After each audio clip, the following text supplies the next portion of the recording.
ಸರಿಗಮಪ ಸಂಭ್ರಮ ಸುವರ್ಣ ಜೊತೆ ಸರಿಗಮಪದ ಮತ್ತೊಂದು ಸೀಸನ್ ಮುಗಿದಿರುವಂತಹದ್ದು. ನಾಡಿನ ಅನರ್ಘ್ಯ ಕಲಾವಿದ ರತ್ನಗಳನ್ನು ಹುಡುಕಿ ಮತ್ತೊಮ್ಮೆ ಈ ವೇದಿಕೆ ಅವರಿಗೆ ಒಂದು ದೊಡ್ಡ ಅವಕಾಶವನ್ನು ತೆರೆದುಕೊಟ್ಟಿತ್ತು. ಅದನ್ನು ಬಳಸಿಕೊಂಡಂತಹ ಕಲಾವಿದರ ಫೈನಲ್ ಹಂತಕ್ಕೆ ಹೋದಂತಹ ಈ ಅಪರೂಪದ ಗಾಯಕರ ಜೊತೆ ಇವತ್ತು ನಾನು ಸುವರ್ಣ ಸ್ಟುಡಿಯೋದಲ್ಲಿ ಕುಳಿತಿದ್ದೇನೆ. ನಾನು ಮೊದಲಿಗೆ ಬರಮಾಡ್ಕೊಳ್ತೇನೆ. ಫೈನಲಿಸ್ಟ್ಗಳಾದಂಥ ಅರವಿಂದ್ ಇದ್ದಾರೆ, ಕಾರ್ಯಕ್ರಮಕ್ಕೆ ಸ್ವಾಗತ. ಶ್ರೀಹರ್ಷ, ಕಾರ್ಯಕ್ರಮಕ್ಕೆ ತಮಗೂ ಕೂಡ ಸ್ವಾಗತ. ವಿನರ್ ಸುನಿಲ್, ಕಾರ್ಯಕ್ರಮಕ್ಕೆ ತಮಗೂ ಕೂಡ ಸ್ವಾಗತ. ಧನುಷ್ ಇದ್ದಾರೆ, ಧನುಷ್ಗೂ ಕೂಡ ಕಾರ್ಯಕ್ರಮಕ್ಕೆ ಸ್ವಾಗತ. ದೀಕ್ಷಾ, ತಮಗೂ ಕೂಡ ಕಾರ್ಯಕ್ರಮಕ್ಕೆ ಸ್ವಾಗತ. ರನ್ನರ್-ಅಪ್ ಮೆಹಬೂಬ್ ಸಾಬ್, ಕಾರ್ಯಕ್ರಮಕ್ಕೆ ತಮಗೂ ಕೂಡ ಸ್ವಾಗತ. ಎಲ್ಲ ಕಲಾವಿದರ ಜೊತೆ, ಅದ್ಭುತ ಹಾಡುಗಾರರ ಜೊತೆ ನಮ್ಮ ಈ ಮುಂದಿನ 2 ಗಂಟೆಗಳ ಜರ್ನಿ ಹಾಡಿನ ನಾದಮಯವಾಗಿರುತ್ತೆ ಅನ್ನೋದ್ರಲ್ಲಿ ಯಾವುದೇ ಸಂಶಯ ಬೇಡ. ಎಲ್ಲ ಕಲಾವಿದರ 6 ತಿಂಗಳ ಕನಸಿನ ಜರ್ನಿ ಇದೀಗ ಮುಗ್ದಿರುವಂಥದ್ದು. ನಿನ್ನೆಗಳನ್ನು ಬದುಕಿಗಾಗುವಷ್ಟು ಮೆಲುಕು ಹಾಕುವ ರೀತಿಯಲ್ಲಿ ಅವರು ಕಟ್ಟಿಕೊಟ್ಟಿದೆಯಲ್ಲ, ಅದು ಅದ್ಭುತವಾದಂತಹ ಮತ್ತೊಂದು ಸೀಸನ್ ಅನ್ನುವಂಥದ್ದು. ವಿನರ್ ಸುನಿಲ್ ಅವರನ್ನು ನಾನು ಮೊದಲಿಗೆ ಮಾತಾಡಿಸೋದಾದರೆ ಕಂಗ್ರ್ಯಾಚುಲೇಷನ್ಸ್. ಮೊದಲಿಗೆ ಅಬ್ಸಲ್ಯೂಟ್ಲಿ ನಿನ್ನೆಯ ದಿನ ನಿಮ್ಮ ದಿನ ಅಂತಲೇ ಹೇಳ್ಬೋದು. ಒಂದು ದೊಡ್ಡ ಜನಬೆಂಬಲದ ಅಭಿಪ್ರಾಯದೊಂದಿಗೆ ತಾವು ವಿಜೇತರಾಗಿ ಆಯ್ಕೆಯಾಗಿರುವಂಥದ್ದು. ಐ ಥಿಂಕ್ ಫೈನಲಿಸ್ಟ್ಗಳಂದ್ರೇ ಹಾಗೆ, ಅಂತಿಮ ಸ್ಪರ್ಧಿಗಳು ಎಲ್ಲರೂ ವಿಜೇತರೇ, ಆದರೆ ನಿನ್ನೆಯ ದಿನ ನಿಮ್ಮದಾಗಿತ್ತು ಅನ್ನುವಂಥದ್ದು ಏನನ್ಸುತ್ತೆ? ತುಂಬ ಖುಷಿ ಆಗುತ್ತೆ ಸರ್. ಎಲ್ಲ ಜನರು ಓಟಾಗಿ ಗೆದ್ಸಿದ್ದು ಇದೆಲ್ಲ ಅವರೇ ಮಾಡಿದ್ದು. ನಾನು ವಿನ್ನರ್ ಆಗೋಕ್ಕೆ ಒಂದು ಬದುಕು ಕೊಟ್ಟಿದ್ದು GTV. ನಾನು ಮೇಲೆ ಬಂದಿದ್ದು GTVಯಿಂದ. ಅದರಲ್ಲಿ ಇವರೆಲ್ಲರ ಸಹಕಾರದಿಂದ ನಾನು ಇಲ್ಲಿ ಇರೋದು, ಎಲ್ಲ ಕಂಟೆಸ್ಟೆಂಟ್ ಸಹಕಾರದಿಂದ ಇರೋದು. ಮತ್ತು ಅಲ್ಲಿ ಸಚಿನ್ ಪ್ರಕಾಶ್ ಸರು, ಬಾಸ್ಕಿ ಸರು, ಪ್ರತಿಯೊಂದು ಟೀಮಲ್ಲಿ ಕೆಲಸ ಮಾಡೋರದ್ದು ಎಲ್ಲರೂ ಸಪೋರ್ಟಿಂದ ನಾನು ಅಲ್ಲಿ ಬಂದಿರೋದು. ಅದಕ್ಕಾಗಿ ನಿನ್ನೆ ನಾನು ನಮ್ಮ ದೇವರ ಆಶೀರ್ವಾದದಿಂದ ನಿನ್ನೆ ವಿನಾದೆ ಅಂತ ನಾನು ಭಾವಿಸ್ತೀನಿ ಸರ್. ಅದ್ಭುತವಾದಂಥ ಜನಬೆಂಬಲ ಇತ್ತು. ಏನು ಕಾರಣ ಜನಬೆಂಬಲಕ್ಕೆ? ಜನಬೆಂಬಲ ಅದು ನಂಗೆ ಗೊತ್ತಿಲ್ಲ ಸರ್. ನನಗೆ ಎಷ್ಟಾಗುತ್ತೋ ಅಷ್ಟು ನಾನು ಸ್ಟೇಜ್ ಮೇಲೆ ಹಾಡ್ತಾ ಇದ್ದೆ, ಪ್ರಾಕ್ಟೀಸ್ ಮಾಡ್ತಾ ಇದ್ದೆ. ನನಗೆ ಆದಷ್ಟು ನಾನು ತಿಳ್ಕೊಂಡು, ನಾನು ಬರಲಾರ್ದು ಇವರನ್ನೆಲ್ಲ ಕೇಳ್ಕೊಂಡು ನಾನು ಸ್ಟೇಜ್ ಮೇಲೆ ಹೋಗಿ ಹಾಡ್ತಾ ಇದ್ದೆ. ಅದೇ ಜನ ಮೆಚ್ಕೊಂಡು. ಪ್ರಾಯಶಃ ತಾವು ಇಷ್ಟು ದಿವಸ 6 ತಿಂಗಳಲ್ಲಿ ಮಾಡಿದಂಥ ಪ್ರಯತ್ನ ಏನಿದೆ ಅದರ ಫಲಿತಾಂಶದ ರೂಪ ಆ ಜನಬೆಂಬಲ ಅನ್ನುವಂಥದ್ದು. ಐ ಥಿಂಕ್ ನಿಮ್ಮ ಮಿತಭಾಷೆ, ನಿಮ್ಮ ಮುಗ್ಧತೆ ಅದೇ ನಿಮ್ಮನ್ನು ಪ್ರಾಯಶಃ ಈ ಹಂತಕ್ಕೆ ತಂದು ನಿಲ್ಲಿಸ್ತು ಅಂತ ನಾನು ಭಾವಿಸ್ತೀನಿ. ನಿಮ್ಮ ಬಹುತೇಕ ಎಪಿಸೋಡ್ಗಳನ್ನು ನಾನು ಕೂಡ ತದೇಕ ಚಿತ್ತದಿಂದ ಗಮನಿಸಿದ್ದೀನಿ. ಕಂಗ್ರ್ಯಾಟ್ಸ್. ಇಲ್ಲಿ ಜಯ ಅನ್ನುವಂಥದ್ದು ನಿನ್ನೆಯದು, ಆದರೆ ಆ 6 ತಿಂಗಳ ಅಷ್ಟು ದಿವಸಗಳು ನಿಮ್ಮ ದಿನಗಳು, ಅಷ್ಟು ಎಲ್ಲ ದಿವಸವೂ ನಿಮ್ಮ ವಿನ್ನಿಂಗ್ ಡೇನೇ ಅದು ಅನ್ನುವಂಥದ್ದು. ನಿಮ್ಮ ಈ ಜಯ ನಿಮ್ಮ ಮುಂದಿನ ಅಷ್ಟೂ ಬದುಕಿಗೆ ಒಂದು ದೊಡ್ಡ ಸೋಪಾನ ಆಗಲಿ ಅಂತ ಹಾರಿಸ್ತಾ, ಆ ಜರ್ನಿಯ ಬಗ್ಗೆ ಇನ್ನಷ್ಟು ಮಾತಾಡೋದಕ್ಕೆ ಮುಂಚೆ ಮೆಹಬೂಬ್ ಸಾಬ್ ಇದ್ದಾರೆ. ಮೆಹಬೂಬ್ ಸಾಬ್, ನಮಸ್ಕಾರ. ನಮಸ್ಕಾರ ಸರ್. ಫೈನಲ್ ಹಂತಕ್ಕೆ ತಾವು ಬಂದು ನಿಂತಿರುವಂಥದ್ದು ನಿಜಕ್ಕೂ ನಮಗೆಲ್ಲರಿಗೂ ಆ 6ರ ಬಳಗದಲ್ಲಿ ನೀವು ಸ್ಥಾನ ಪಡೆದಾಗಲೇ ನಾವು ಕೂಡ ಸಂಭ್ರಮಿಸಿದ್ರಿ, ನಾವೇ ಗೆದ್ದುಬಿಟ್ವಿ ಅನ್ನುವಂಥರ. ಅಷ್ಟು ದೊಡ್ಡ ಮಟ್ಟದಲ್ಲಿ ಈ ನಾಡಿನ ಜನತೆಯ ಮನವನ್ನು ತಾವು ಗೆದ್ದಿದ್ದೀರಿ. ರನ್ನರ್-ಅಪ್ ಆಗಿದ್ದೀರಿ, ಏನು ಹೇಳ್ತೀರಿ? ನನಗೆ ಚಿಕ್ಕ ವಯಸ್ಸಿನಿಂದನೂ ಒಂದು ಆಸೆ ಸರ್, ಸಂಗೀತ ಕಲಿಬೇಕು ಅನ್ನೋದು. ಅಂದರೆ ನಾನು ಊರಲ್ಲಿದ್ದಾಗ ಹೀಗೆಲ್ಲ ಹಾಡ್ತಿದ್ದೆ. ನಮ್ಮ ದೊಡ್ಡಪ್ಪನವರು ಶಿವಮೊಗ್ಗದಲ್ಲಿ ಇರ್ತಾರೆ ಸರ್, ಹುಮಾಯೂನ್ ಹರ್ಲಾಪುರ್ ಸರ್ ಅಂತ. ಅವರು ಕರ್ಕೊಂಡು ಹೋಗಿ ನನ್ನ ಗದಗ ಒಂದು ಶಾಖಾಶ್ರಮ ಇದೆ ಸರ್, ಪುಟ್ಟರಾಜ ಗವಾಳದೆ, ಅದು ದಾವಣಗೆರೆಯಲ್ಲಿ. ಅದೊಂದು ವೀರೇಶ್ವರ ಪುಣ್ಯಾಶ್ರಮ ಅಂತ ಹೇಳಿ ಸರ್. ಹೌದು. ಅಲ್ಲಿ ನನ್ನ ಸಂಗೀತ ಕಲಿಯಕ್ಕೆ ಹೋಗಿ ಬಿಟ್ಟರು ಸರ್. ಅಲ್ಲಿ ಗುರುಗಳ ಆಶೀರ್ವಾದದಿಂದ. ಎಷ್ಟನೇ ವರ್ಷಕ್ಕೆ ತಾವು ಅಲ್ಲಿಗೆ ಹೋಗಿದ್ದು ಸರ್? ನಾನು 2003ರಿಂದ ಹೋದೆ ಸರ್. 2003ರಿಂದ ತಾವು ಆಶ್ರಮದಲ್ಲಿ ಕಲ್ತ್ರಿ. ಎಷ್ಟು ವರ್ಷ ಅಲ್ಲಿದ್ರಿ? ಒಂದು 10 ಅಥವಾ 12 ವರ್ಷ ಆಗಿರ್ಬೋದು ಸರ್. ಈಗ ನಾನು ಸಂಗೀತ ಕಲಿತಾ ಇದ್ದೆ. 10-12 ವರ್ಷದ ಸಾಧನೆಯ ಮೂರ್ತ ರೂಪ ನಾವು ಕಂಡಿದ್ದಷ್ಟೇ. ಆ ಸಾಧನೆಯ ಹಿಂದಿನ ದಿನಗಳನ್ನು ನಾವು ಕಾಣ್ಲಿಕ್ಕೆ ಆಗಲಿಲ್ಲ, ಕಾರಣ ನೀವು ಅಲ್ಲಿದ್ರಿ. ಆದರೆ ಅದರ ಒಟ್ಟು ಸಂಕಲನ ಏನಿದೆ ಅದನ್ನ ಈ 6 ತಿಂಗಳ ಜರ್ನಿಯಲ್ಲಿ ತಾವು ನಮಗೆ ತೋರಿಸ್ಪಟ್ರಿ. ಒಬ್ಬ ಗಂಧರ್ವ ಗಾಯಕರು ತಾವು. ನಿಮ್ಮ ಧ್ವನಿಯನ್ನ ಆಲಿಸಿದ ನಮ್ಮ ಕಿವಿಗಳ ಪುಣ್ಯ. ತಮ್ಮ ಒಂದು ಗಾನ ಸುದೆಯನ್ನು ಈಗ ನಾವು ಕೇಳೋದಾದ್ರೆ, ಒಂದು ಯಾವುದಾದ್ರೂ ದಾಸ ಸಾಹಿತ್ಯವನ್ನು ಅಥವಾ ಕೀರ್ತನೆಯನ್ನು ನಮ್ಗಾಗಿ ಹಾಡಬಹುದಾ ಈ ಸಂದರ್ಭದಲ್ಲಿ? ದೀಕ್ಷಾ ಮೈಕ್ ಕೊಡ್ತಿದ್ದಾರೆ. ಮೆಹಬೂಬ್ ಸಾಬ್ ಈಗ ನಮ್ಮ ಈ ಸುವರ್ಣ ಸ್ಟುಡಿಯೋದ ಈ ಸಂಭ್ರಮದ ಹೊತ್ತಿನಲ್ಲಿ ಅವರ ನೆಚ್ಚಿನ ಒಂದು ಗೀತೆಯನ್ನು ಹಾಡ್ತಾರೆ. ಅವರ ಆ ಗಂಡು ಮೆಟ್ಟಿನ ನಾಡಿನ ದನಿಯ ಅನಾವರಣದ ಮತ್ತೊಂದು ಹೊತ್ತು ಈ ಕ್ಷಣ. ಮೆಹಬೂಬ್ ಸಾಬ್.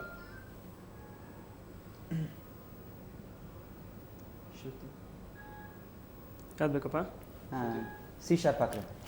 ಹಾಡ್ತಾರೆ. ಅವರಿಗೆ ಶ್ರುತಿ ಕೊಡ್ತಿದ್ದಾರೆ.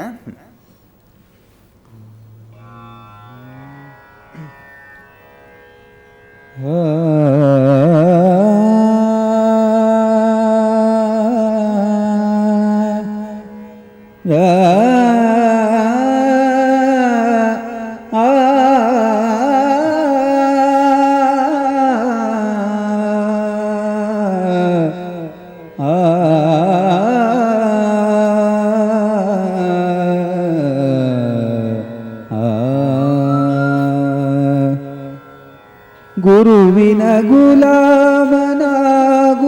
ತನಕ ದೊರೆಯದಣ್ಣ ಮುಕುತಿ.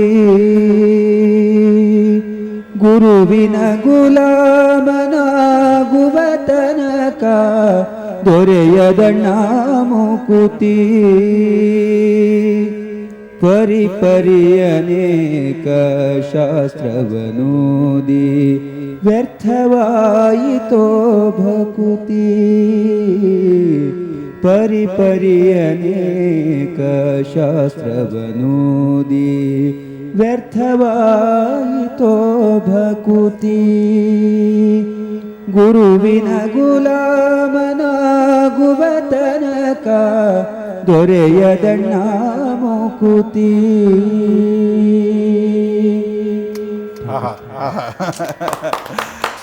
ಎಸ್, ತಾವು ನಾನೊಂದು ಹಾಡು ಹಾಡಿ ಅಂತ ರಿಕ್ವೆಸ್ಟ್ ಮಾಡ್ಕೊಂಡು ತಾವು ಆಯ್ಕೆಯೇ ನೋಡಿ ಎಷ್ಟು ಸೊಗಸದು. ಗುರುವಿನ ಗುಲಾಮನಾಗದ ತನಕ ದೊರೆಯದಂಡ ಮುಕ್ತಿ. ಪ್ರಾಯಶಃ ತಮ್ಮ ಈ ಒಂದು ನಿಷ್ಠೆ ಇದೆಯಲ್ಲ, ಅದೇ ತಮ್ಮನ್ನ ಈ ಹಂತಕ್ಕೆ ತಂದು ನಿಲ್ಲಿಸ್ತು ಅನ್ನುವಂಥದ್ದು. Thank you sir. ನನಗೆ ಇಷ್ಟು ಮುಂದೆ ಬರೋಕ್ಕೆ ಕಾರಣ ನಮ್ಮ ಗುರುಗಳೇ ನಿಜವಾಗಲೂ. ಯಾಕಂದ್ರೆ ಅವರು ಕಣ್ಣಿಲ್ದೇ ಇದ್ರೂ ಕೂಡ ಎಷ್ಟೋ ಏನೋ ಎಲ್ಲ ಸಾಧನೆ ಮಾಡಿದ್ರು. ಸುಮ್ಮನೆ ಹಾಗೆ ಅವರ ಆಶೀರ್ವಾದದಿಂದ ನಾನು ಸುಮ್ಮನೆ ಸ್ವಲ್ಪ ಹಂಗೆ ಈ ಜಿ ಕನ್ನಡದಿಂದ ಮುಂದೆ ಬಂದೆ. ಸುಮ್ಮನೆ ಒಂದು ಚಿಕ್ಕ ಪ್ರಯತ್ನ ಅಷ್ಟೇ. ಯಾವುದು ಹಾಗೆ ಸುಮ್ಮನೆ ಬಂದದಂತ ನಾವು ಭಾವಿಸ್ಲಿಕ್ಕೆ ಸಾಧ್ಯ ಇಲ್ಲ. ಮೆಹಬೂಬ್ ಸಾಬ್ ತಮ್ಮ ಒಂದು ದೊಡ್ಡ ಒಂದು ತಪಸ್ಸಿತ್ತು ಅದರಲ್ಲಿ ಅನ್ನುವಂಥದ್ದು. Thank you. ನಿಮ್ಮನ್ನು ನಾನು ಮತ್ತೆ ಮಾತಾಡಿಸ್ತೇನೆ. ಈ ಸೀರೀಸ್ನ ಮತ್ತೊಬ್ಬ ಡೈನಾಮಿಕ್ ಪರ್ಸನ್ ಅರವಿಂದ್ ನಮ್ಮ ಜೊತೆ ಇದ್ದಾರೆ. ನಮಸ್ಕಾರ. ಈ ಸೀಸನ್ನ ವೇದಿಕೆಗೆ ರಂಗು ಕೊಟ್ಟಂಥವರಲ್ಲಿ ತಾವು ಕೂಡ ಒಬ್ಬರು. ಸೆಮಿಫೈನಲಿಂದ ಐ ಥಿಂಕ್ ಫೈನಲ್ಗೆ ಮೊದಲಿಗರಾಗಿ ತಾವು ಆಯ್ಕೆ ಆಗಿದ್ದನ್ನು ನಾನು ಗಮನಿಸಿದೆ. ಆ ದಿವಸ ತಾವು ಹಾಡಿದ್ದಂತೂ ನಿಜಕ್ಕೂ ನಾವು ಯಾರೂ ಎಕ್ಸ್ಪೆಕ್ಟೂ ಮಾಡ್ಲಿಕ್ಕೆ ಸಾಧ್ಯವಿಲ್ಲ. ಅಥವಾ ಒಂದು ಶೋನಲ್ಲಿ ಈ ರೀತಿಯಾಗಿ ಪ್ರೆಸೆಂಟ್ ಮಾಡೋದಿದೆಯಲ್ಲ, ಅದು ಅದ್ಭುತವಾದಂಥದ್ದು. 6 ತಿಂಗಳ ಈ ಪಯಣದ ಬಗ್ಗೆ ಹೇಳೋದಾದರೆ, ವೆಲ್, ಈ ಪಯಣ ಬಗ್ಗೆ ಹೇಳಬೇಕಂದ್ರೆ ತುಂಬ ನೆನಪುಗಳು ಬರುತ್ತೆ. ಫಸ್ಟ್ ಆಫ್ ಆಲ್ ಆ್ಯಂಡ್ ನಿಜವಾಗ್ಲೂ ನನ್ನ ಹೃದಯ ಆಳದಿಂದ ಜಿ ಕನ್ನಡ ವಾಹಿನಿಗೆ ನಾನು ತುಂಬ ಹೃದಯದ ಧನ್ಯವಾದಗಳು. ಯಾಕೆಂತಂದರೆ ನಾನು ಇಷ್ಟೊಂದು ವರ್ಷ ನಾನು ಕ್ಲಾಸಿಕಲ್ ಕರ್ನಾಟಕ ಶಾಸ್ತ್ರೀಯ ಸಂಗೀತ ಶುರು ಮಾಡಿದ್ದು 6 ವಯಸ್ಸಿದ್ದಾಗ. ಅಲ್ಲಿಂದ ಶುರು ಮಾಡಿ ಬೇರೆ ಬೇರೆ ಕಾಂಪಿಟೇಷನ್ಸಲ್ಲಿ ಭಾಗವಹಿಸಿ ಅಲ್ಲೆಲ್ಲ ಸೋತು ಇನ್ನು ನಾನು ತುಂಬ ಚಾಲೆಂಜಸ್ನ ಫೇಸ್ ಮಾಡಿದ್ದೀನಿ. ತುಂಬ ಜನ ಹೇಳಿದ್ದಾರೆ, ಇಲ್ಲ ನಿಮ್ಮ ವಾಯ್ಸ್ ನನಗೆ ಇಷ್ಟ ಇಲ್ಲ ಪ್ರಾಬಬ್ಲಿ ನನ್ನ ಹಾಡರಲ್ಲಿ ಒಂದು ಫೀಲಿಂಗ್ ಇಲ್ಲ, ಅದನ್ನು ಇನ್ನೂ ಬೆಳೆಸ್ಕೋಬೇಕು. ಅದೆಲ್ಲ ಈ ಜಿ ಸರೆಗಮವಾಗಿ ಬಂದಾದ್ಮೇಲೆ ಅಲ್ಲಿ ಸಿಕ್ಕಿದ್ದು ಒಂದು ಮೆಂಟ್ರಿಂಗ್ ಇಲ್ಲಿ. ಯಾಕೆಂದರೆ ಅಲ್ಲಿವರೆಗೂ ನಾನು ಶಾಸ್ತ್ರೀಯ ಸಂಗೀತ ಬರೀ ಒಂದು ಸಂಗೀತದ ರೂಪದಲ್ಲೇ ಹಾಡ್ತಿದ್ದೆ. ಬಟ್ ನನಗೆ ಭಾವನೆ ಸ್ವಲ್ಪ ಯಾವಾಗಲೂ ಕಮ್ಮಿ ಇತ್ತು. ಅದನ್ನ ಹೆಂಗ್ ನಾನು ಚೇಂಜ್ ಮಾಡ್ಕೋಬಹುದು, ಆ ಸ್ಟೈಲ್ನ ಹೆಂಗ್ ತರ್ಬೋದು, ಫಿಲ್ಮ್ ಸಿಂಗಿಂಗ್ ಅಲ್ಲೂ ಸರಿ, ಶಾಸ್ತ್ರೀಯ ಸಂಗೀತದಲ್ಲೂ ಇನ್ನ ಫೀಲಿಂಗ್ ತುಂಬಿ ನಾವು ಹಾಡಿದ್ರೆ. ಆಮೇಲೆ ಈ ಜರ್ನಿಯಲ್ಲಿ ನಾವು ಬದಲಾವಣೆಗಳ ನಿಮ್ಮೆಲ್ಲರಲ್ಲೂ ಕೂಡ ನಾವು ಒಂದೊಂದು ವಾರಕ್ಕೂ ಬದಲಾವಣೆಯನ್ನು ಕಾಣ್ತಾ ಹೋದ್ವಿ ಅನ್ನುವಂಥದ್ದು ಅದು ದೊಡ್ಡ ವಿಚಾರ. ನಾನು ಮತ್ತೆ ಮಾತಾಡ್ತೇನೆ ನಿಮ್ಮ ಜೊತೆ. ಹರ್ಷ ಇದ್ದಾರೆ. ಹಂಸಲೇಖ ಅವ್ರು ನಿನ್ನೆ ಫೈನಲ್ ಹೊತ್ತಿನಲ್ಲಿ ವೇದಿಕೆ ಮಾತಾಡೋದಕ್ಕೆ ಮುಂಚೆ ಕೇಳಿದ್ರು, ಶಾಕ್ ಆಯ್ತಾ ನಿನಗೆ ಅಂತ ಅವ್ರು ಮಿಸಸ್ಸಿಗೆ ಕೇಳಿದ್ರು. ಯಾಕೆಂದರೆ ರಿಸಲ್ಟ್ ಶಾಕ್ ಆಯ್ತಾ ಅನ್ನುವಂಥದ್ದು.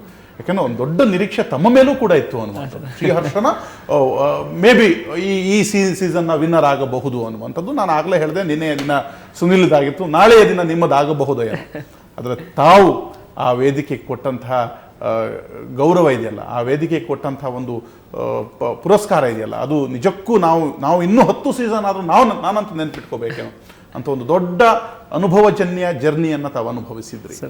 ನಿನ್ನೆಯ ರಿಸಲ್ಟ್ ನಿಮಗೆ ಬೇಸರ ತರಿಸಿದೆಯೋ ಇಲ್ವೋ ಅದು ನನಗೆ ಗೊತ್ತಿಲ್ಲ, ಆದರೆ ಈ ಜರ್ನಿ ಖುಷಿ ಕೊಟ್ಟಿದೆ ಅಂತ ಅಷ್ಟು ನಾನು ಭಾವಿಸ್ತೇನೆ. ಎಲ್ಲರಿಗೂ ನಮಸ್ಕಾರ. ನೀವು ಕೇಳಿದ್ರಿ ನೆನ್ನೆ ರಿಸಲ್ಟ್ ನಿಮಗೆ ಏನು ಅನಿಸಿದೆ, ಬೇಸರ. ನಾನು ಒಂದು ಹೇಳಲಿಕ್ಕೆ ಇಷ್ಟಪಡ್ತೀನಿ, ನಾನು ವೃತ್ತಿಯಲ್ಲಿ ನಾನೊಬ್ಬ ಅಸಿಸ್ಟೆಂಟ್ ಪ್ರೊಫೆಸರ್ ಆಗಿ ಕೆಲಸ ಮಾಡ್ತಾ ಇದ್ದೀನಿ. ನಾನು ಆ ಪ್ರೊಫೆಷನ್ ತೊಗೊಂಡಾಗಿಂದ ನಾನು ಫಸ್ಟ್ ಮನಸ್ಸಲ್ಲಿ ನಾನು ಧ್ಯೇಯವಾಗಿ ಇಟ್ಕೊಂಡಿದ್ದು, ನಾನು ಇವತ್ತಿಂದ ಕಲಿಯೋಕ್ಕೆ ಶುರು ಮಾಡಬೇಕು. ನಮ್ಮ ಸರ್ ಅಂದರು, ನಿನಗೆ ಇವತ್ತು ಈ ಕೆಲಸ ಕೊಡ್ತಾ ಇದ್ದೀನಿ, ಇವತ್ತಿನ ಇವರ ರಿಯಲ್ ಸ್ಟೂಡೆಂಟ್ ಅಂತಂದರು. ನಾನು ಅಂದೆ, ನಾನು ಅಸಿಸ್ಟೆಂಟ್ ಪ್ರೊಫೆಸರ್ ನಾನು ಪಾಠ ಮಾಡ್ತಿಲ್ಲ, ನಾನು ಕಲಿತಾ ಇದ್ದೀನಿ. ಅವ್ರು ಪಾಠ ಮಾಡ್ತಾ ನಾ ಕಲಿತಾ ಇದ್ದೀನಿ. ಅದೇ ಒಂದು ಧ್ಯಾಸ ಇಟ್ಕೊಂಡು ಮನಸ್ಸಲ್ಲಿ ಸರಗಮಪಾನ್ ಬರ್ಬೇಕಾದ್ರೂ ಅಷ್ಟೇ ನಾನು ಇಲ್ಲಿ ಕಲಿಕೆಗೋಸ್ಕರ ಬಂದವನು. ಸೊ ನೀವು ಕೇಳಿದ್ರಿ ಸ್ಪರ್ಧೆಯ ತೀರ್ಪು ನಿಮ್ಗೆ ಏನಿಸ್ತು ಅಂತ. ನಾನು ಸ್ಪರ್ಧೆಯಾಗಿ ನೋಡ್ಲೇ ಇಲ್ವಲ್ಲ ಸರ್, ನಾ ಇದನ್ನ ಶಾಲೆಯಾಗಿ ನೋಡಿದೆ. ಸೊ ಇದು ನನಗೆ ಒಂದು ವಿದ್ಯಾ ದೇಗುಲವಾಯಿತು ಸಂಗೀತದಲ್ಲಿ. ಸೊ ಜನರು ಜನತಾ ಜನಾರ್ದನ ಇದ್ದೇ ಇದ್ದಾರೆ, ಅವರ ಅಭಿಮಾನ ಅವ್ರ ತೀರ್ಪು ಮುಂದೆ ನಾವು ಇನ್ನೇನು ಮಾತಾಡೋ ಹಾಗಿಲ್ಲ. ಅದನ್ನ ಹೇಳಿದ್ರು, ನಿನ್ನೆ ಸುನಿಲ್ದ ಆಗಿರ್ಬೋದು, ನಾಳೆ ನಿಮ್ದಾಗಿರ್ಬೋದು, ಇನ್ನೊಂದು ದಿವಸ ಅರವಿಂದ್ ಆಗಿರ್ಬೋದು. ಹಾಗಾಗಿ ನಿನ್ನೆಯ ತೀರ್ಪಿನ ಬಗ್ಗೆ ನಮ್ಗೂ ಖುಷಿನೂ ಇದೆ. ಖಂಡಿತ ಅದಕ್ಕಿಂತ ಹೆಚ್ಚಿನ ಖುಷಿ ಆ ಫೈನಲಿಸ್ಟ್ 6 ಜನ ನೀವೇನು ವೇದಿಕೆಯನ್ನ ಕಟ್ಟಿಕೊಟ್ರಿ ಅಲ್ಲ, ಆ ಖುಷಿ ಅಂತಿರುವ. ಇನ್ನೊಂದು ಸರ್, ಅಂದ್ರೆ ನಾನು ಅದೇ ಹೇಳಕ್ ಸರಿಗಮಪದ ಒಂದು ಕುಟುಂಬ ಅಂತ ನಾವೇನು ಭಾವಿಸ್ತೀವಿ, ನಾವೆಲ್ಲ ಸ್ಪರ್ಧಿಗಳು, ಒಟ್ಟು 17 ಸ್ಪರ್ಧಿಗಳು ನಮ್ಮ ಜೊತೆ ಇದ್ದಂಥ ಎಲ್ಲ ಸಹೋದರ ಸಹೋದರಿಯರು, ಅವರಷ್ಟು ಪ್ರತಿಯೊಬ್ಬರಲ್ಲೂ ಅತ್ಯದ್ಭುತವಾದ ಟ್ಯಾಲೆಂಟು, ಅಷ್ಟು ಒಳ್ಳೆ ಮನಸ್ಸು, ಅಷ್ಟು ಸ್ನೇಹ ಜೀವ, ಅಷ್ಟೇ ಕ್ವಾಟ್ಲೆ. ನಾವೆಲ್ಲ ಕೆಲವರು ನಾವು ತುಂಬಾ ಕನ್ನಡ ಮಾತಾಡ್ಬೇಕಾದ್ರೆ ತುಂಬಾ ಸಾತ್ವಿಕರು ಅಂತ ಅನ್ಕೋತೀವಿ. ಒಬ್ರಿಗಿನ್ನ ಒಬ್ರು ನೋಡಿ, ಈಗ ಅವ್ರ ಸ್ಮೈಲಲ್ಲೇ ಗೊತ್ತಾಗುತ್ತೆ ನಿಮ್ಗೆ ಈ ವಿದ್ಯೆಗೆ ಬೇಕಾದ ಒಂದು ಫೋರ್ ಗ್ರೌಂಡ್ ಏನಿದೆ, ಅದಕ್ಕೆ ಪಕ್ಕಾ ಕಾಂಟ್ರಾಸ್ಟ್ ಆಗಿರೋ ಒಂದು ಬ್ಯಾಕ್ ಗ್ರೌಂಡ್ ಇದೆ ಸರ್. ಎಕ್ಸಾಕ್ಟ್ಲಿ ರೈಟ್ ವರ್ಡ್ ಹೇಳಿರುವಂಥದ್ದು. ಖಂಡಿತ ನಾವು ಮುಂದೆ ಏನು ಅವರ ಸಂಗೀತದ ಮುಖವನ್ನಷ್ಟೇ ನೋಡಿದ್ದೇವೆ, ಅದರ ಹಿಂದೆ ನಮ್ಮ ಥರದೇ ಒಂದು ತುಂಟ ಮುಖ ಕೂಡ ಅವರಿಗಿದೆ ಅನ್ನುವಂಥದ್ದು. ಅವೆಲ್ಲವೂ ಕೂಡ ಒಂದು ಸಂಕಲಿತ ರೂಪ ಹೊರಗೆ ಬಂದಿದ್ದು. ಮತ್ತು ಆ ಕಾಯಕಕ್ಕೆ ಅವರು ಇಳಿದಾಗ ಅವರ ಕಾಯ ಆ ತಪಸ್ಸಿಗೆ ಕೂತಂತೆ ನಮಗೆ ಗೋಚರಿಸುತ್ತೆ. ಅದೊಂದು ದೊಡ್ಡ ವಿಚಾರ ಅನ್ನುವಂಥದ್ದು. ಧನುಷ್ ಬಗ್ಗೆ ಅರ್ಜುನ್ ಜನ್ಯ ಅವರು ಮಾತಾಡ್ತಾ ಇದ್ರು, ಇವನ ಕೆಟಗರಿಯೇ ಬೇರೆ ಅನ್ನುವಂಥದ್ದು ಒಂದು ದಿವಸ ಹೇಳಿ ನನಗೆ ಹೌದು ಅನ್ಸ. ಯಾಕಂದ್ರೆ ತುಂಬ ಹಲವು ವರ್ಷಗಳಿಂದ ನಾನು ಧನುಷ್ ಅವರನ್ನ ಬಲ್ಲೆ. ಈ ಜರ್ನಿ ಮತ್ತು ನಾನು ರಿಸಲ್ಟ್ ಬಗ್ಗೆ ಮಾತಾಡಲಿಕ್ಕೆ ಹೋಗೋದಿಲ್ಲ, ಯಾಕಂದ್ರೆ ಇಲ್ಲಿ ಎಲ್ಲರೂ ವಿನ್ನರ್ ಅಂತ ನಾನು ಭಾವಿಸೇ ಮಾತು ಮುಂದುವರಿಸ್ತೇನೆ. ಸರಿಗಮಪ ಈ ಸೀಸನ್ ಬಗ್ಗೆ ಹೇಳೋದಾದರೆ, ನನಗೆ ರಿಯಾಲಿಟಿ ಶೋಸ್ ಹೊಸದೇನಲ್ಲ ಸರ್. ನಾನು ತುಂಬ ಚಿಕ್ಕದ್ನಿಂದನೂ ತುಂಬ ರಿಯಾಲಿಟಿ ಶೋಸಲ್ಲಿ ಹಾಡಿದ್ದೇನೆ. ಇದು ನಂದು 5ನೇ ರಿಯಾಲಿಟಿ ಶೋ. ಸೊ ಈ ರಿಯಾಲಿಟಿ ಶೋ ಶುರು ಮಾಡಿದಾಗ ನಾನು ಎಲ್ಲ ಥರದ ರಿಸಲ್ಟ್ಸಿಗೂ ಎಲ್ಲ ಥರದ ಇನ್ಪುಟ್ಸಿಗೂ ನಾನು ರೆಡಿಯಾಗಿ ಬಂದಿದ್ದೆ. ನಾನು ಏನು ಅನ್ಕೊಂಡಿದ್ದೆ, ಇಲ್ಲಿ ಬಂದು ನಾನು ಬಂದಿದ್ದ ದಿನ ಏನು ಹಾಡ್ತಿದ್ನೋ, ಇಲ್ಲಿಂದ ಹೊರಗಡೆ ಹೋಗೋ ದಿನ ಅದಕ್ಕಿಂತ ಚೆನ್ನಾಗಿ ಹಾಡಿದ್ರೆ ಇಲ್ಲಿಗೆ ಬಂದಿದ್ದು ಸಕ್ಸಸ್ ಅಂತ ನನ್ನ ಮನಸ್ಸಲ್ಲಿ ಒಂದು ಭಾವನೆ ಇತ್ತು. ಸೊ ಅದು ಖಂಡಿತ ಆಗಿದೆ ಸರ್. ಅದು ಇನ್ಪುಟ್ಸ್ ಯಾವ್ಯಾವ ಕಡೆಯಿಂದ ಬಂತು ಅಂದ್ರೆ ನನ್ಗೆ ಆಶ್ಚರ್ಯ ಆಗ್ತಿತ್ತು ಒಂದೊಂದ್ಸಲ. ನಾವೇ ಕಂಟೆಸ್ಟೆಂಟ್ಸ್ ಕೂತ್ಕೊಂಡು ಮಾತಾಡುವಾಗ ಇನ್ನೊಬ್ರಿಗೆ ಏನೋ ಒಂದು ಅನ್ಸುತ್ತೆ, ಅವ್ರು ಹೇಳ್ತಾರೆ ನಮ್ ತಪ್ಪು ಒಂದೊಂದ್ಸಲ ನಮಗ್ ಕಾಣಿಸೋದಿಲ್ಲ ಸರ್. ಪಕ್ಕದಲ್ಲಿ ಕೂತಿರೋರಿಗೆ ನಮ್ ತಪ್ಪು ನಮ್ಗಿನ ಚೆನ್ನಾಗಿ ಕಾಣಿಸುತ್ತೆ. ಅದಕ್ಕೆ ಅವ್ರು ಹೇಳಿದಾಗ ನಾವು ಅದನ್ನ ಮನಸ್ಸಿಗೆ ಹಾಕೊಂಡು ಅಭ್ಯಾಸ ಮಾಡಿದಾಗ ನಮ್ಮಲ್ಲೇ ಒಂದು ಇಂಪ್ರೂವ್ಮೆಂಟ್ ನಮಗ್ ಕಾಣುತ್ತೆ. ಅದು ತುಂಬಾ ಸಂತೋಷ ತಂದ್ಕೊಟ್ಟಿದ್ದು ಈ ಜರ್ನಿ. ಅದರಿಂದಾನೆ ಜಡ್ಜಸ್ ಇರ್ಬೋದು, ಜೂರಿ ಮೆಂಬರ್ಸ್ ನಮ್ಗೆ ಎಷ್ಟು ಪ್ರೀತಿ ಕೊಟ್ರು ಅಂತಂದ್ರೆ, ಪಾಪ ಕರ್ದು ಮಾತಾಡ್ತಿದ್ರು, ನೀ ತುಂಬಾ ಚೆನ್ನಾಗಿ ಹಾಡ್ತೀಯಪ್ಪ. ನನ್ಗೆ ಮೈಕ್ ಪೊಸಿಷನಿಂಗ್ ಅದೊಂದು ಪ್ರಾಬ್ಲಮ್ ಇತ್ತು. ಸರಿ, ನೀ ತುಂಬಾ ಚೆನ್ನಾಗಿ ಹಾಡ್ತೀಯ ಕಣೋ, ಏನು ಕೇಳಿಸಲ್ಲ, ಅದಕ್ಕೆ ಇವತ್ತೆಲ್ಲ ಮಾತಾಡ್ಕೊಂಡು ನಿನ್ಗೆ 9 ಕೊಟ್ವಿ ಕಣೋ, ನೆಕ್ಸ್ಟ್ ಎಪಿಸೋಡ್ ಚೆನ್ನಾಗಿ ಇಟ್ಕೋ ಮೈಕು ಅಂತ. ಆ ಥರ ಸಣ್ಣ ವಿಷಯಗಳೆಲ್ಲ ತುಂಬಾ ನಡೆದ್ವು ಸರ್. ನಮ್ಗೆ ಈ ಜರ್ನಿನಲ್ಲಿ ನಾವೆಲ್ಲ ಒಂದು ಫ್ಯಾಮಿಲಿ ಆಗೋದ್ವಿ ಸರ್. ಹೇಗೆ ಸ್ಟೇಜ್ ಮೇಲೆ ಒಬ್ರನ್ನೊಬ್ರು ಎನ್ಕರೇಜ್ ಮಾಡಿಕೊಂಡು ನಾವು ಎಲ್ಲರೂ ಚೆನ್ನಾಗಿ ಹಾಡ್ಲಿ ಅಂತ ಮಾಡ್ತೀವೋ, ಅದೇ ಥರ ಪ್ರಿಪರೇಷನಲ್ಲೂ ನಾವು ನೀನು ಇಲ್ಲಿ ತಪ್ಪು ಹಾಡ್ತಿದ್ಯಾ ಅಂತ ಎಲ್ಲರನ್ನೂ ನೀವು ಹೇಳಿನೇ ಎಲ್ಲರೂ ಚೆನ್ನಾಗಿ ಹಾಡೋ ಥರ ನಾವು ಮಾಡಿಕೊಂಡು ಈ ವೇದಿಕೆನ ಸಂಗೀತನ ಗೆಲ್ಸಿದ್ವಿ ಅನ್ನೋ ನಂಬಿಕೆ ಇದೆ. ನಿಜವಾಗಿ ಈ ವೇದಿಕೆಯನ್ನ ಗೆಲ್ಸಿರುವಂಥದ್ದು, ಸಂಗೀತವನ್ನ ಗೆಲ್ಸಿರುವಂಥದ್ದು ಅನ್ನುವಂಥದ್ದು. ದೀಕ್ಷಾ, ತಾವು ಕೂಡ ಈ ರಿಯಾಲಿಟಿ ಶೋಗೆ ಹಳಬ್ರೆ ಹೊಸಬರಲ್ಲ ಅನ್ನುವಂಥದ್ದು. ತಾವು ಕೂಡ ಈ ಹಿಂದೆಯೇ ಹಲವು ರಿಯಾಲಿಟಿ ಶೋಗಳಲ್ಲಿ ಬಂದವರು. ಈ ರಿಯಾಲಿಟಿ ಶೋ ಕೊಟ್ಟಿದ್ದೇನು, ತಾವು ಗಳಿಸಿದ್ದೇನು? ಎಲ್ಲರಿಗೂ ನಮಸ್ಕಾರ. ಫಸ್ಟ್ ಏನು ಹೇಳಬೇಕು ಅಂತಂದರೆ, ಈ ರಿಯಾಲಿಟಿ ಶೋ ನನಗೆ ಎಲ್ಲದಕ್ಕಿಂತ ಜಾಸ್ತಿ ಕೊಟ್ಟಿದೆ. ಸ್ಪೆಷಲಿ ಟ್ರೈನಿಂಗ್ ವೈಸ್ ಇರ್ಬೋದು. ಬೇರೆ ರಿಯಾಲಿಟಿ ಶೋಸಲ್ಲಿ ನಾವೇ ಟ್ರೈನ್ ಮಾಡ್ಕೊಳ್ತಾ ಇದ್ವಿ, ನಾವೇ ಪ್ರಾಕ್ಟೀಸ್ ಮಾಡ್ಕೊಳ್ತಾ ಇದ್ವಿ, ಬೇರೆಯವರಿಂದ ಇನ್ಪುಟ್ಸ್ ತೊಗೊಳಕ್ ಆಗ್ತಿರ್ಲಿಲ್ಲ. ಬಟ್ ಈ ಪರ್ಟಿಕ್ಯುಲರ್ ರಿಯಾಲಿಟಿ ಶೋಲಿ ನಮಗೆ ಮೆಂಟರ್ ಇದ್ರು, ಸುಚೇತನ್ ಸರ್ ಇದ್ರು. ಅವರು ಪ್ರತಿಯೊಂದನ್ನು ತಿದ್ದಿ ನಮಗೆ ಹೇಳ್ತಾ ಇದ್ರು. ಸೊ ಈ ಥರ ನಮಗೆ ಎವ್ರಿ ಡೇ ನಾವು ಪ್ರಾಕ್ಟೀಸ್ ಮಾಡ್ತಿದ್ವಿ. ಎವ್ರಿ ಡೇ ಒಂದು 24 ಗಂಟೆ ಆಲ್ಮೋಸ್ಟ್ ನಿದ್ದೆನಲ್ಲೂ ಹಾಡೋದು, ಎಲ್ಲ ಬಾತ್ರೂಮಲ್ಲೂ ಹಾಡೋದು, ಸುನಿಲ್ ತರ ಎಲ್ಲ ಕಡೆ ಹಾಡ್ತಾ ಇರ್ತಿದ್ವಿ ನಾವು. ಬಿಕಾಸ್ 1 ನಿಮಿಷನೂ ಗ್ಯಾಪ್ ಕೊಡ್ತಿರ್ಲಿಲ್ಲ. ಯಾಕೆಂದ್ರೆ ಅಷ್ಟು ಟೆನ್ಷನ್ ಇರ್ತಿತ್ತು ನಮ್ಮೆಲ್ಲರಿಗೂ.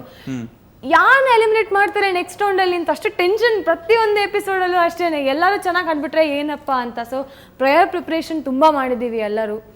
ಸೊ ಎವ್ರಿ 1 ಸೆಕೆಂಡ್ ಅಯ್ಯೋ ಅಲ್ಲೈನ್ ತಪ್ಪಾದ್ರೆ ಇಲ್ಲೈನ್ ತಪ್ಪಾದ್ರೆ ಅದೇ ಯೋಚನೆ ಆಗ್ತಾ ಇರ್ತಿತ್ತು. ಅಲ್ಲಿ ಕುತ್ಕೊಂಡು ಅಷ್ಟೇನೆ, ಸರಿ ಬರುತ್ತಲ್ಲ ಈ ಟೋನು, ಓಕೆ ಇಲ್ಲಿ ಶಾರ್ಪ್ ಆಗೋದ್ರೆ ಇಲ್ಲಿ ಫ್ಲಾಟ್ ಆಗೋದ್ರೆ ಅದೇ ಯೋಚನೆಗಳು ಜಾಸ್ತಿ. ಸೊ ಬಟ್ ತುಂಬಾನೇ ಹೆಲ್ಪ್ ಮಾಡಿದ್ದಾರೆ ಎಲ್ಲ ಕಂಟೆಸ್ಟೆಂಟ್ಸು, ನಮ್ಮ ಗುರುಗಳು ಎಲ್ಲರೂ ಅಷ್ಟೇನೆ. ತುಂಬಾನೇ ಕಲ್ತಿದ್ದೀನಿ. I had a wonderful journey through out. Exactly. ನನಗೆ ತುಂಬ ಖುಷಿಯಾಗೋದು ಕೂಡ ಇದೆ. ಈ ಹಿಂದೆ ಈ ನ್ಯಾಷನಲ್ ಮೀಡಿಯಾಗಳ ರಿಯಾಲಿಟಿ ಶೋಗೆ ಹೋಗಿ ಬಂದವರು ಈ ಮಾತನ್ನು ಹೇಳ್ತಾ ಇದ್ರು, ಅಂದರೆ ನಾನು ಕಲ್ತು ಬಂದೆ, ನಾನು ಅದನ್ನೇ ಗಳಿಸ್ಕೊಂಡೆ ಅನ್ನುವಂಥದ್ದು. ಇಲ್ಲಿ ಒಂದಷ್ಟು ಅಸಮಾಧಾನಗಳಿರ್ತಾ ಇತ್ತು ಮೊದಲು, ಅದು ಹಾಗಾಯಿತು ಹೀಗಾಯಿತು ಅಂತ. ಆದರೆ ಈ ಬಾರಿಯ ರಿಸಲ್ಟ್ ಅನ್ನುವಂಥದ್ದು ಬೇರೆ ಎಲ್ಲಿಯೂ ಯಾವುದೇ ರೀತಿಯಾದಂಥ ಅಭಿಪ್ರಾಯಗಳು ಹೊರ ಹೊಮ್ತಾ ಇದ್ರು ಕೂಡ ಈ ಸ್ಪರ್ಧಿಗಳು ಮಾತ್ರ ನಾನು ಕಲಿತೆ ಅನ್ನುವಂಥದ್ದು, ಎಲ್ಲರೂ ಒಟ್ಟಾಗಿ ಈ ವೇದಿಕೆಯನ್ನು, ಸಂಗೀತವನ್ನು ಗೆಲ್ಲಿಸಿದ್ದೀವಿ ಅನ್ನುವಂಥದ್ದು, ಆ ಸಂಗೀತದ ಸಾಧ್ಯತೆಗಳನ್ನು ವಿಸ್ತರಿಸಿದ್ದು ಈ ಬಾರಿಯ ಈ ಸೀಸನ್ನ ಸಾಧನೆ ಅನ್ನುವಂಥದ್ದು. ಮಾತು ಕೇಳಿದ್ವಿ, ಇವರ ಹಾಡುಗಳನ್ನು ಕೇಳೋಣ ಸಣ್ಣ ಬ್ರೇಕ್ನಲ್ಲಿ.